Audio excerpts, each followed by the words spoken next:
Voilà, suite de Territoire d'Info avec les télévisions locales, vous le savez, le réseau Via Télévision qui est avec nous ce matin. On est en duplex et en direct de Metz avec Via Mirabel, c'est Anne-Sophie Pierson. Bonjour Anne-Sophie, bonjour. TV78 dans les Yvelines à Guyancourt, c'est Wilfried Ritchie qui est avec nous, vous le voyez sur ces images. ATV en Martinique, il est 2h et quelques du matin. Sabrina Doré, merci d'être avec nous en direct du Lamentin. Et enfin Ouest France, la rédaction de Nantes avec Arnaud Vadjic. Merci d'être en duplex et en direct Arnaud. Vous êtes là ce matin pour co-interviewer avec moi notre invité politique qui est François de Rugy, ministre de la Transition écologique et solidaire, qui a dû passer, j'imagine, une nuit très forte, puisque je crois que vous avez dû gérer ce problème grave qui risque de coûter une pollution majeure sur les côtes françaises. Vous allez nous donner les dernières informations que vous avez, François de Rugy, sur le naufrage du Grand America, ce navire de commerce italien qui a coulé au large des côtes françaises du Finistère. Est-ce que vous avez des informations ce matin, après cette nuit, à nous donner? Alors, par rapport à ce que nous savions hier soir, c'est-à-dire la présence de cette nappe d'hydrocarbures qui s'étend sur plus de 10 km de long, plus d'1 kilomètre de large, qui sans doute s'est encore un peu disloquée pendant la nuit compte tenu des conditions météorologiques qui sont très mauvaises. Nous sommes dans une circonstance de tempête d'hiver, donc le vent souffle fort, les vagues sont de 4 à 6 mètres, donc ça a tendance évidemment à se disloquer. Nous allons faire ce matin des reconnaissances aériennes, car c'est la seule façon de mesurer l'étendue d'une nappe d'hydrocarbures. Nous verrons ainsi si la nappe, si je puis dire, continue à être nourrie par une fuite de... On est face à une marée noire. Est-ce qu'on est face à une marée noire? Nous sommes face à une pollution aux hydrocarbures, au pétrole, qui va sans doute se transformer par des boulettes, par des petites nappes, par cet effet de dislocation. Il faut dire la vérité, qui viendra forcément tôt ou tard sur nos côtes. Le vent est orienté à l'ouest et tendanciellement il est toujours orienté à l'ouest. Si le vent continue d'être orienté à l'ouest. Donc ça pousse vers les côtes de Charente-Maritime, de Gironde. Moi, je préfère que, d'ailleurs, on se prépare sur une portion assez large du littoral, c'est-à-dire ça peut aller peut-être jusque dans les Landes, comme ça peut remonter au nord jusqu'à la Vendée. Et nous estimons, ce sont des systèmes de modèles de prévision, ce n'est pas sûr à 100% bien sûr, que ça pourrait arriver dimanche ou lundi sur nos côtes. Et moi, encore une fois, j'ai préféré dès hier soir, dès que nous avons eu l'information sur cette nappe de pétrole, le dire. Nous commençons d'ailleurs avec le préfet maritime qui dirige les opérations depuis le début à préparer également des moyens à terre dans les départements concernés avec les préfets des départements concernés. Merci d'être avec nous François de Rugy ce matin. Vous allez être co-interviewé par Marcelo Vesred du Figaro pour Public Sénat. Bonjour Marcelo, et Fabrice Vesser-Redon du groupe EBRA pour le Progrès de Lyon. Fabrice, une première question je crois. Oui, on parle de quel volume? On parle de fuel essentiellement. Alors, quel volume? On est sur des gros volumes ou pas? Le produit, c'est le fuel dit fuel lourd qui est utilisé dans ces navires pour alimenter les moteurs, tout simplement, car ce navire n'était pas un pétrolier, c'était un navire qui transportait des camions, des voitures, comme un car ferry en quelque sorte, et puis des conteneurs sur le dessus. Certains conteneurs d'ailleurs se sont décrochés lors du chavirage du navire avant qu'il ne coule. Et là aussi, nous sommes à la recherche de ces conteneurs pour voir s'ils ont coulé eux aussi ou s'ils flottent et s'ils présentent un danger. Dans ces conteneurs, il y a 45 conteneurs qui sont avec des matières dangereuses. Quelles sont ces matières dangereuses? Alors, il y a en effet des transports de produits chimiques. Il y avait de l'acide chlorhydrique ou de l'acide sulfurique. On pense que la plupart des conteneurs et de leurs produits ont brûlé dans l'incendie, puisque l'incendie était justement localisé sur la partie avant du navire, là où il y avait les conteneurs. Mais malheureusement, comme personne n'a pu monter à bord, à cause du danger justement que présentait cet incendie, le risque d'explosion, il n'y en a pas eu, mais il y avait ce risque très fort. Il y avait le risque d'inhaler des fumées extrêmement toxiques, donc c'est pour ça que personne n'a été envoyé à bord. Par ailleurs, les conditions de mer étaient très mauvaises, donc c'était très difficile. Donc à partir de là, c'est la recherche aérienne dans un premier temps qui permet de repérer s'il y a des conteneurs qui flottent et par ailleurs aussi de repérer la nappe de pétrole qui encore une fois peut être alimentée si les soutes du navire continue à fuir. Il faut tout dire, le navire est parti de Hambourg avec 3000 tonnes de fuel. Il avait fait le plein, en quelque sorte. On considère qu'il en a consommé 800 environ pour faire la route qu'il avait faite. Donc il en reste 2200. Une partie va sans doute rester piégée dans les soutes du navire qui, si elle ne se fissure pas, donc cela restera au fond. Mais une partie a commencé à fuir, c'est ce que nous voyons à la surface. Est-ce que ce navire était une poubelle ? Non, c'était un bateau qui avait plus de 20 ans. Bon, ce qui commence à être un certain âge, mais ce qui n'est pas considéré comme hors d'âge pour un navire de commerce. Il a été construit en 1997. Il avait fait l'objet d'un contrôle approfondi en Grande-Bretagne et à ce moment-là, il y a quelques années, on avait demandé à l'armateur de faire un certain nombre de travaux, ce qui avait été fait. Pardon, dans l'actualité qui est très chargée, il y a aussi 4 ONG aujourd'hui qui déposent un recours contre l'État, contre son inaction en matière climatique, dont la fondation de Nicolas Hulot. Vous comprenez ce recours ? Je comprends qu'on ait envie d'agir plus vite, plus fort et d'aller plus loin en matière de lutte contre l'effet de serre, contre le dérèglement climatique. Je suis le premier à le vouloir. Le président de la République l'a dit aussi la semaine dernière quand nous étions dans les Alpes de Haute-Provence dans le cadre du grand débat, un grand débat consacré à l'écologie avec notamment de nombreux jeunes, collégiens, lycéens. Après, le fait d'aller au tribunal... Moi, je l'ai déjà dit, ce n'est pas au tribunal, dans aucun tribunal, on ne réduira les émissions de gaz à effet de serre. L'enjeu, c'est de réduire les émissions de gaz à effet de serre. Et une des associations s'appelle Notre Affaire à tous. Et c'est bien notre affaire à tous. C'est bien sûr une affaire très politique, partout dans le monde. Et il n'y a pas plus politique comme action que celle sur le climat, mais c'est l'État, les collectivités locales, les entreprises et chacune et chacun d'entre nous qui pouvons contribuer, qui devons être entraînés dans ce mouvement. C'est vraiment comme une mobilisation générale, presque comme une guerre en quelque sorte, en temps de paix bien sûr, mais une guerre contre le dérèglement climatique. Fabrice Vesserodon. On vous dit volontarisme, mais on vous dit aussi déprimé en ce moment. On voit beaucoup d'interviews où la question vous est posée. Est-ce que vous êtes à ce cap qu'a connu Nicolas Hulot ? Non, mais vous savez, c'est parti d'un petit entrefilet dans le magazine Le Point, entrefilet qui n'est pas signé et qui cite une source anonyme. Alors, vous voyez qu'avec ça, on fait quand même pas du grand journalisme. Moi, je vais vous dire les choses très simplement. Si je me réveillais tous les matins en me disant qu'est-ce que je fais là, est-ce que je fais bien, est-ce que on y arrive, etc., il vaut mieux ne pas accepter une responsabilité comme celle de ministre de la Transition écologique et solidaire. Quand j'ai accepté de répondre positivement à la demande du président de la République, à la demande du Premier ministre. Vous savez, moi j'étais président de l'Assemblée nationale, je n'étais demandeur de rien, je n'étais candidat à rien. Je savais que ce serait difficile. Évidemment, ça l'est. On parle d'une marée noire qui se déclenche dans la nuit de dimanche à lundi. C'est déjà le deuxième gros naufrage que je connais depuis que j'ai été nommé. Il y en a eu un au mois d'octobre en Corse. Et tous les jours, il y a évidemment des problèmes. Et puis, il y a les problèmes de fond. Et moi, je ne veux pas d'ailleurs que l'actualité, les petites polémiques d'un jour, je ne parle pas de la marée noire, là, c'est des questionnements tout à fait légitimes. Je ne veux pas que les petites polémiques d'un jour qui rythment le débat politico-médiatique chassent l'action de fond. Et moi, ma détermination, elle est totale sur l'action de fond. Alors, François de Rugy, on va se rendre à Metz, où Via Mirabel, notre partenaire, nous attend. C'est le principe de cette édition spéciale, vous le savez. Vous allez être interrogé par nos partenaires dans les télévisions locales et la presse quotidienne régionale. Anne-Sophie Pierson, une question pour François de Rugy. François de Rugy, bonjour. On a beaucoup entendu parler d'urgence écologique, de prise de conscience collective lors de la démission de Nicolas Hulot du ministère de la Transition écologique. Et puis, ces préoccupations écologiques ont été éclipsées un temps par l'actualité des Gilets jaunes, les revendications économiques, fiscales. Aujourd'hui, ce sont les jeunes qui se mobilisent en faveur de l'écologie. Un appel a été lancé pour manifester demain dans les lycées.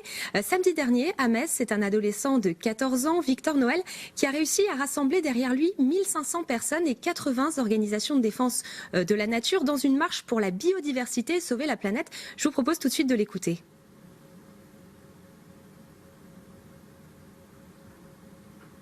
Allez un peu plus vite que ça. Est-ce que vous avez une réponse à faire d'abord à Anne-Sophie Pierson ? D'abord, moi, je suis très heureux que des jeunes, des lycéens, des étudiants se mobilisent pour cette cause d'intérêt général qu'est le climat. Très jeune, hein, on a souvent vu des lycéens ou des étudiants se mobiliser sur ce qui les concerne directement, la réforme du bac, la réforme des universités.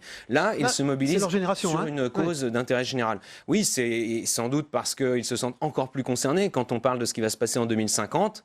Quand on est né en 2000, on se dit qu'on aura encore beaucoup à vivre en 2050. Ceci étant, je tiens quand même à le rappeler, les générations futures, c'est aussi nous toutes et nous tous. Hein. Nous sommes tous là à penser aussi à quelles seront nos conditions de vie sur Terre dans 20 ans ou dans 30 ans. Cela nous concerne toutes et tous. Mais c'est très bien que, évidemment, la jeunesse française, européenne, et je l'espère mondiale, car c'est un enjeu mondial, et s'il y a aussi une pression à faire sur les gouvernants, c'est particulièrement dans les pays, par exemple, on peut souhaiter que cette mobilisation ait lieu aux États-Unis d'Amérique, au Brésil, puisqu'il y a des dirigeants qui en sont encore à nier le dérèglement climatique et à nier le fait qu'il faut agir. Ce jeune garçon qui essaie de faire prendre conscience aux gens de sa génération, c'est bien. Vous allez le recevoir, par exemple, vous allez parler avec lui, vous pouvez.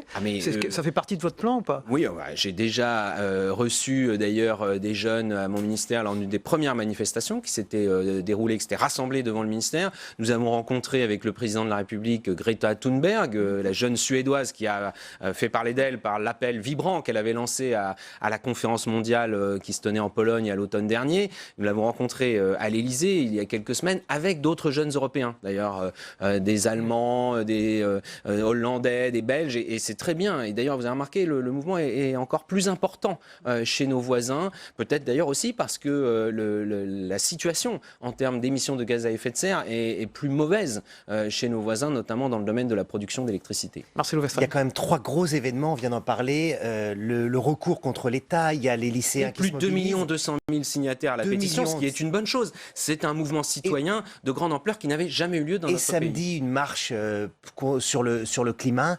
Est-ce que c'est la raison pour laquelle le gouvernement a décidé de reporter à la semaine prochaine ou dans 2-3 semaines la présentation de son projet de loi sur l'énergie? Est-ce que vous vouliez laisser passer cette vague de protestation? Le projet de loi sur l'énergie, c'est pas la grande loi sur l'énergie parce que nous nous situons dans le cadre de ce qui a été décidé en 2015 en même temps que la conférence mondiale de Paris sur le climat. Mais nous avons voulu clarifier les choses et être bien afficher l'ambition alors que certains avaient cru pouvoir lancer des polémiques inutiles. Et par ailleurs, il y a pu y avoir des malentendus que nous avons voulu clarifier. Qu'est-ce que vous allez rajouter dans ce texte puisque vous prenez quelques semaines de plus? Je vais même préciser, Monsieur le Ministre, est-ce que la taxe carbone est toujours une bonne chose à vos yeux? Ça, c'est pas dans le texte de loi, car la fiscalité, c'est dans les projets de loi de finances. Oui, mais c'est une question, c'est une bonne question. Oui, mais ce sont 2 questions différentes. Pour répondre à ce que demandait Marcelo Westphal, nous allons expliquer et expliciter ce que nous appelons la neutralité carbone. C'est le concept sur lequel les accords internationaux sont fondés, dont l'accord de Paris de 2015. Et il faut dire à celles et ceux qui nous regardent, c'est extrêmement ambitieux, puisque le but, c'est d'avoir des émissions de CO2 qui soient inférieures à ce que la nature, nos forêts, en France, est capable d'absorber.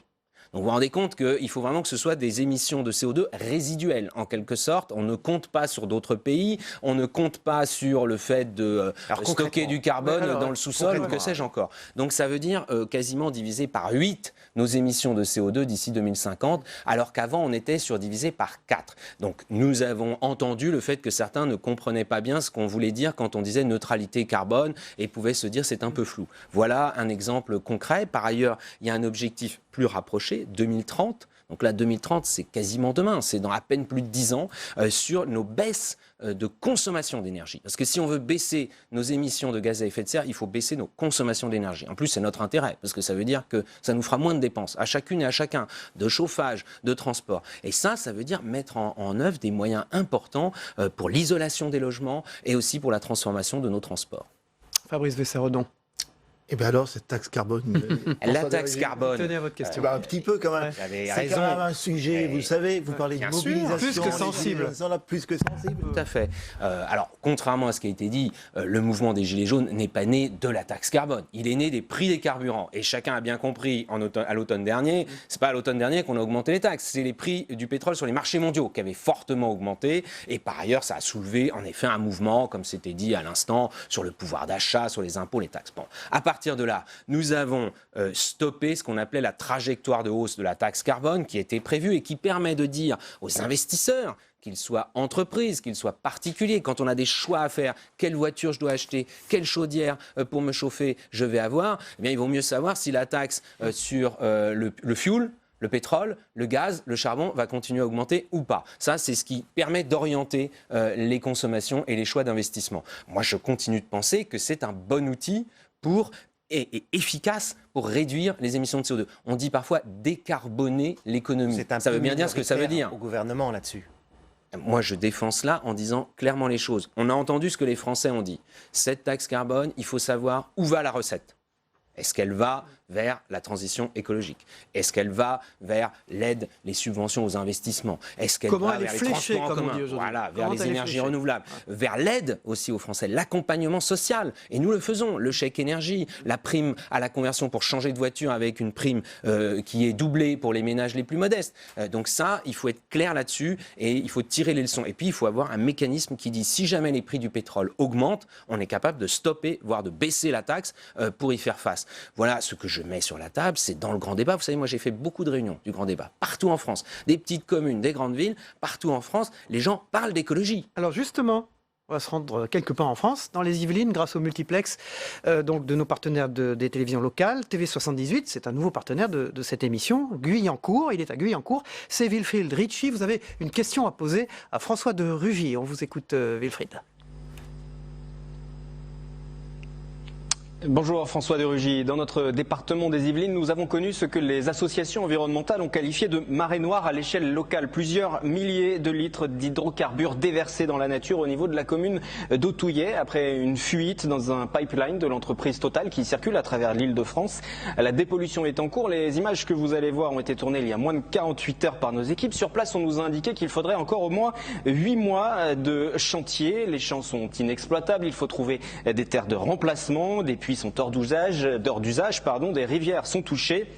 Rappelons aussi que la fuite a tout de même eu lieu à quelques kilomètres du zoo de Thoiry. Vous avez déclaré lors d'un déplacement sur place que l'État serait extrêmement ferme envers Total. Concrètement, cela signifie quoi? Quelles conséquences? Quels nouveaux contrôles pourraient voir le jour? Sachant tout de même qu'en 2014, le même pipeline de 268 km qui date de 1967 avait connu une fuite en Seine-Maritime. Et puis, comment pouvez-vous assurer qu'il y aura une transparence complète sur les opérations menées par Total? Alors, sur la transparence, je l'ai faite en me rendant sur place dès le lendemain de cet accident, qui montre en effet que l'utilisation par ailleurs des hydrocarbures, elle présente des dangers. Au-delà de présenter le problème de l'effet de serre, elle présente des dangers pour notre environnement à tout moment, voilà, à terre comme en mer.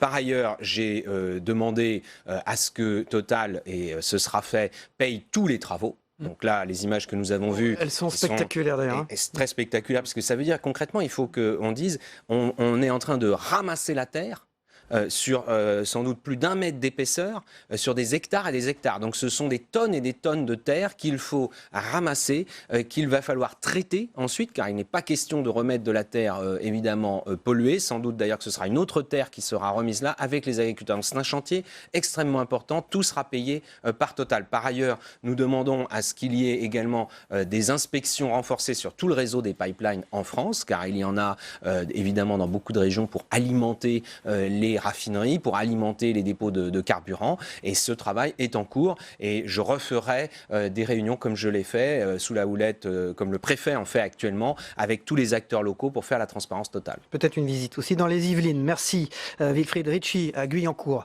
TV78, télévision locale partenaire dorénavant de cette émission. Des Yvelines, on part en Martinique. Il est 2h30 du matin, quasiment là-bas. Sabrina Doré, qui est au Lamentin en direct. Vous avez une question à poser au ministre François de Rugy qui vous écoute.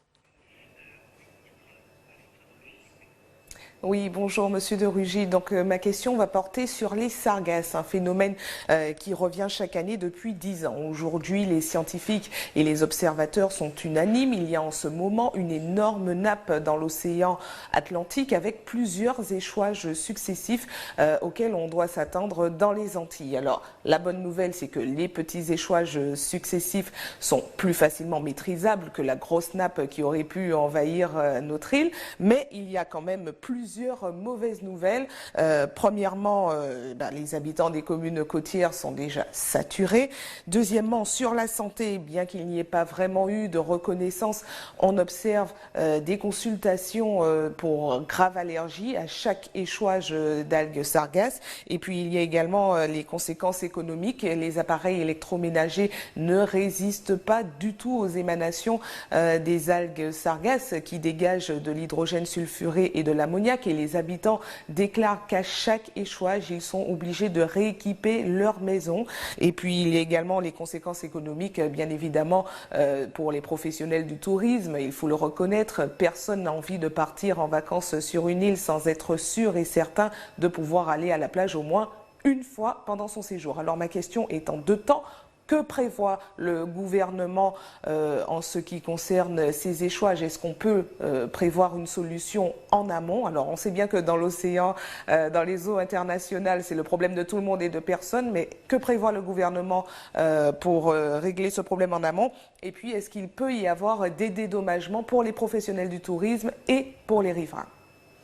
Alors, l'État agit dans 3 directions et c'est un des premiers déplacements que j'ai fait d'ailleurs en tant que ministre aux côtés du président de la République en septembre dernier en Martinique et en Guadeloupe sur cette question. D'abord, l'État aide les collectivités locales financièrement pour s'équiper en moyens de ramassage des sargasses et l'idéal c'est de ramasser en mer, de façon à ce qu'elles n'arrivent pas sur les côtes, puisque une fois qu'elles arrivent sur les côtes, en 48 heures, elles pourrissent et c'est là qu'il y a ces émanations d'hydrogène sulfuré qui sont non seulement extrêmement désagréables, mais qui ont des conséquences concrètes et qui créent des dégâts sur la vie des gens. Deuxième action, nous soutenons également le fait qu'il y ait un réseau de capteurs qui mesurent en permanence la qualité de l'air et qui peuvent détecter de façon objective ce problème d'émanation d'hydrogène sulfuré. Nous aidons également les collectivités, et là nous allons passer à une étape supérieure sur le traitement une fois que nous les avons ramassés, pour les sécher et les réduire, parce qu'en plus, un malheur ne vient jamais seul. Les sargasses fixent la chlordécone, qui est ce produit extrêmement toxique, qui vient des anciennes exploitations de bananes et qui se retrouve dans la mer. Donc, et on ne peut pas réutiliser ces sargasses comme cela. Et puis, par ailleurs, nous avons eu un rapport il y a quelques semaines d'un sénateur, monsieur Théophile, qui a mené une action internationale et nous voulons avoir une coopération internationale avec les voisins dans les Antilles en allant jusqu'au Brésil pour vraiment regarder quelle est la cause du développement exponentiel des sargasses, parce que les sargasses ont toujours existé. Le réchauffement climatique, par exemple ? La mer des sargasses. On pense qu'en effet, le dérèglement climatique joue un rôle, sans doute aussi des pollutions d'origine terrestre dans d'autres pays de la région qui peuvent contribuer à ce développement très fort des sargasses et contre lequel il faut lutter, car, encore une fois, on le voit, des pollutions dans l'environnement, ça a des conséquences sanitaires et ça a des conséquences économiques. Sabrina Doré, au Lamentin, merci d'ATV Martinique d'avoir posé votre question en duplex et en direct. Marcelo Westphal, de la politique. Oui. Alors à l'instant, tout est politique. Alors tout est politique, mais alors sur la politique franco-française, à l'instant, Yannick Jadot, qui est tête de liste d'un parti que vous connaissez bien, Europe Écologie Les Verts, il dénonce sur une autre radio le laxisme des pouvoirs publics sur la question du commerce maritime. Est-ce qu'on peut faire mieux? Est-ce qu'on peut éviter les catastrophes à répétition? Est-ce que l'État, en l'occurrence, aurait pu éviter cette catastrophe? Écoutez, l'État ne peut pas éviter qu'un incendie se déclare à bord d'un navire. Enfin, là, je ne sais pas de quel laxisme M. Jadot parle. Nous avons une action qui est extrêmement déterminée pour la sécurité maritime. Vous savez, les leçons de l'ERICA, qui était il y a 20 ans, c'était en 1999, c'était un pétrolier à l'époque, je le rappelle, on était sur un pétrolier qui avait plusieurs dizaines de milliers de tonnes de fuel qui s'échappaient. Là, nous sommes heureusement sur quelque chose de plus circonscrit. Nous avons fait des routes maritimes séparées, surveillées de façon très stricte. Dès qu'un navire sort du rail, on appelle ça le rail d'Ouessant, par exemple, à l'entrée dans la Manche en France, eh bien, immédiatement, les navires sont sommés de revenir dans le rail de navigation, ou alors nous avons des mesures coercitives. Nous avons des contrôles renforcés. Nous avons eu Tout le monde joue le jeu en Europe. En Europe, tout le monde joue le jeu. Il n'y a pas des pays qui le jouent plus que d'autres, des pays qui sont moins impliqués. Il y a des pays où les contrôles sont peut-être un peu moins stricts, mais à partir du moment où on vient dans un port européen, dans un grand port européen, il y a des contrôles. Je rappelle par ailleurs que nous sommes actuellement en train d'imposer au transport maritime international, en tout cas tous les navires qui viendront dans les ports européens, de changer de motorisation pour ne plus utiliser ce fioul lourd. C'est à la fois un enjeu par rapport au climat, mais c'est aussi un enjeu par rapport à la sécurité maritime. On aura demain des bateaux au gaz naturel liquéfié, donc où le risque de pollution ne sera plus du tout le même. François de Rugy, c'est votre région Ouest France, rédaction de Nantes. On a Arnaud Vadjic qui est en duplex et en direct. Bonjour Arnaud, merci d'être avec nous. Vous avez une question pour François de Rugy que vous connaissez bien. Il est dans les colonnes de Ouest France il y a peu de temps. Oui, on le connaît bien, on le voit souvent par ici. Bonjour Monsieur de Rugy, j'ai une question à vous poser effectivement sur l'après Notre-Dame-des-Landes, projet qui, comme vous le savez, a été abandonné il y a maintenant 1 an. Alors on parle beaucoup ici du futur de l'aéroport de Nantes qui se développe à toute vitesse, déjà plus de 6 millions de passagers, les prévisions annoncées sont largement dépassées. Il y a des nuisances aussi qui pénalisent beaucoup les riverains et notamment certains élèves des écoles qui sont proches de l'aéroport. Selon vous, faudra-t-il envisager, lorsque les 15 millions de passagers seront atteints, c'est-à-dire peut-être en 2028-2030, de trouver un autre emplacement que celui de l'aéroport actuel ? La politique qui a été décidée il y a plus d'1 an, lorsque le projet d'aéroport de Notre-Dame-des-Landes a été abandonné, c'est de réaménager l'aéroport actuel pour qu'il puisse absorber l'augmentation de trafic. Sachant que pour le plus long terme, on peut aussi réfléchir au partage de trafic avec des aéroports voisins dans la région. Mais enfin, pour ce qui est des 10 ans qui viennent, et dès cette année, l'année prochaine, un certain nombre de travaux seront engagés par le gestionnaire actuel de l'aéroport pour améliorer les conditions d'accueil, que ce soit l'aérogare ou que ce soit les parkings. Et puis par ailleurs, sur le plan d'exposition au bruit, le plan de gêne sonore qui vise à protéger les populations locales, il est en cours de révision, donc il sera évidemment adapté au fait que le trafic augmente. Heureusement, les avions tendanciellement font moins de bruit, mais il faut croiser toutes ces données et les personnes, ça permettra d'indemniser des personnes, soit qui souhaiteraient déménager et donc leurs maisons pourront être rachetées et démolies pour qu'il n'y ait plus de nuisances, ou isolées grâce à des travaux d'isolation phonique, y compris sur des équipements publics, puisque M. Vacik faisait référence à un collège notamment, qui, je le regrette d'ailleurs, il y a quelques années, a été rénové sur le site qui est en bout de piste, alors qu'il aurait pu être déplacé. Donc il va falloir le déplacer dans les années qui viennent, et évidemment nous verrons cela avec le conseil départemental. C'est le futur candidat à la mairie de Nantes qui s'exprime ce matin sur ce plateau. C'est le ministre de la Transition écologique et solidaire en charge des transports. Est-ce que vous allez notamment être candidat à la mairie de Nantes? Non, je l'ai déjà dit dans les colonnes d'ailleurs du journal Ouest France il y a 1 an. C'est sûr, c'est bon. Je suis engagé, j'étais engagé à l'époque comme président de l'Assemblée nationale dans une tâche, je suis engagé comme ministre dans une tâche où je considère qu'il faut agir dans la durée et donc je ne vais pas abandonner cette mission dans quelques mois. Marcelo Vestre. Quel regard vous portez très rapidement sur vous? On parlait d'Yannick Jadot tout à l'heure, sur votre ancienne formation. Maintenant, ils sont ni droite ni gauche d'une certaine façon. Ils sont pour une écologie pragmatique. On les entend, on a l'impression d'entendre En Marche. Oui, alors là, excusez-moi, mais enfin, ils naviguent quand même plus souvent dans les eaux de la radicalité de l'extrême gauche. D'ailleurs, mon prédécesseur me l'a dit quand nous avons fait la passation de pouvoir, et il m'a dit j'ai été finalement plus critiqué par les écologistes comme Yannick Jadot, qui aurait dû plutôt pousser, aider le ministre de la Transition écologique à pouvoir faire plus. Et au lieu de ça, il préférait le canarder. Et il préférait le critiquer en permanence et dire il faudrait tout faire demain matin. Je ne sais pas, là, par exemple, qu'est-ce qu'il propose, M. Jadot, concrètement pour le trafic maritime international? Vous savez que nous avons une agence européenne de sécurité maritime, ça n'existait pas il y a 20 ans. Et c'est une conquête de l'Europe, lui qui est parlementaire européen. Il pourrait s'en féliciter et il pourrait dire, voilà, nous progressons, mais évidemment, tout ne se règle pas en un jour. Et par ailleurs, les accidents maritimes, comme d'autres accidents, il y a un moment donné où on ne pourra jamais avoir le zéro risque. Le risque zéro, ça n'existe pas. Notre responsabilité politique, mais encore faut-il pour cela vouloir exercer les responsabilités politiques, avec toutes les difficultés qui vont avec, eh bien, notre responsabilité, c'est de traiter les problèmes, de mobiliser les moyens. Là, par exemple, nous allons mobiliser y compris des moyens espagnols, qui n'existaient pas non plus il y a 20 ans, que les Espagnols ont développé après une catastrophe, celle du Prestige, qui avait suivi celle de l'Erika. Donc, vous voyez que c'est ce qui nous permet de progresser, et il faut encore progresser. Et c'est ça, moi, ma détermination. Je crois au progrès écologique. Je crois qu'aujourd'hui, d'ailleurs, le progrès, c'est l'écologie. Mais cela se fait, c'est une marche qu'il faut poursuivre indéfiniment avec beaucoup de détermination. C'est mon état d'esprit. Est-ce que vous allez vous rendre sur les lieux de cette peut-être catastrophe?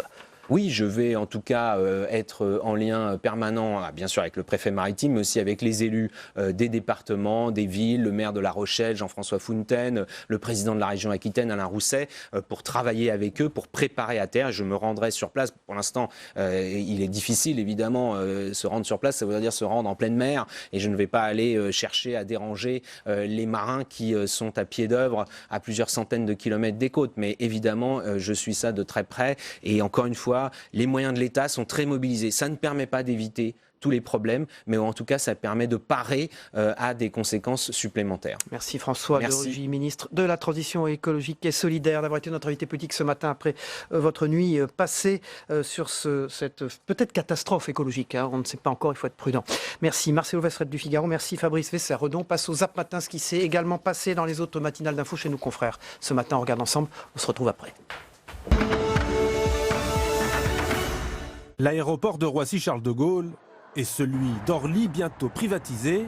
En vendant ses parts dans Aéroport de Paris, l'État pourrait empocher plus de 8 milliards d'euros. On vend des bijoux de famille avec une vision court-termiste, uniquement basée sur des questions financières qui visent à masquer le déficit public de la France. Ce que nous voulons, c'est faire en sorte que la propriété totale de l'infrastructure revienne à intervalles réguliers à l'État. Une aberration sur le plan économique parce que c'est une entreprise florissante qui se développe, qui rapporte des dividendes dont le cours de l'action est en croissance constante. Le déficit s'est aggravé, les Français vivent moins bien et donc pour trouver un peu d'oseille fraîche, on vend tout ce qu'on peut vendre. C'est une faute stratégique, c'est une faute budgétaire et ce n'est pas bon pour les deniers de l'État. Visiblement plus de nuisances sonores à l'Assemblée nationale qu'à Roissy-Charles de Gaulle et Orly réunis.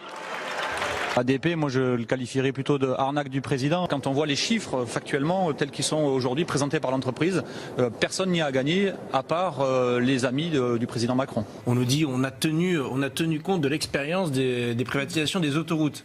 Si on avait tenu compte de l'expérience, on aurait renationalisé depuis longtemps. On demande à l'État de récupérer les dividendes sur ADP, là où il faudrait au contraire investir pour développer cette entreprise qui peut devenir la première entreprise aéroportuaire mondiale. Donc on a besoin justement de capitaux privés et pas d'un actionnaire qui va prendre des dividendes tout de suite. Privatisons les activités commerciales. Les parkings, les hôtels, les boutiques de luxe. Alors si certains estiment que c'est le rôle de l'État de gérer des boutiques, des commerces et des hôtels de luxe, tant mieux. On vient nous dire que c'est pour pas gérer les duty free. Bon, d'abord ça rapporte quand même, mais même admettons qu'ils veulent dire que c'est pas le rôle de l'État. Filialisons cette partie-là, mais gardons la gestion de la frontière que représente Aéroport de Paris. Vous m'accorderez le fait qu'il vaut mieux vendre une entreprise quand elle va bien, parce qu'on la vend mieux que quand elle va mal, et surtout on fait le pari qu'il faut investir sur des structures plus deep tech, de l'innovation plus deep tech qui a du mal à être financée. Vous retrouverez dans cet article très détaillé du ministre de l'économie toutes les raisons pour lesquelles nous pensons qu'il est très important que cet argent serve à financer l'hyper-innovation, à financer l'innovation qui aujourd'hui n'arrive pas à être financée en France. Un sentiment de gaspillage immense parce que c'est du pillage de biens publics, c'est une très mauvaise affaire financière pour l'État, c'est incompréhensible. Voilà, troisième partie dans un instant avec Territoire Sénat. On s'y retrouve. À tout de suite.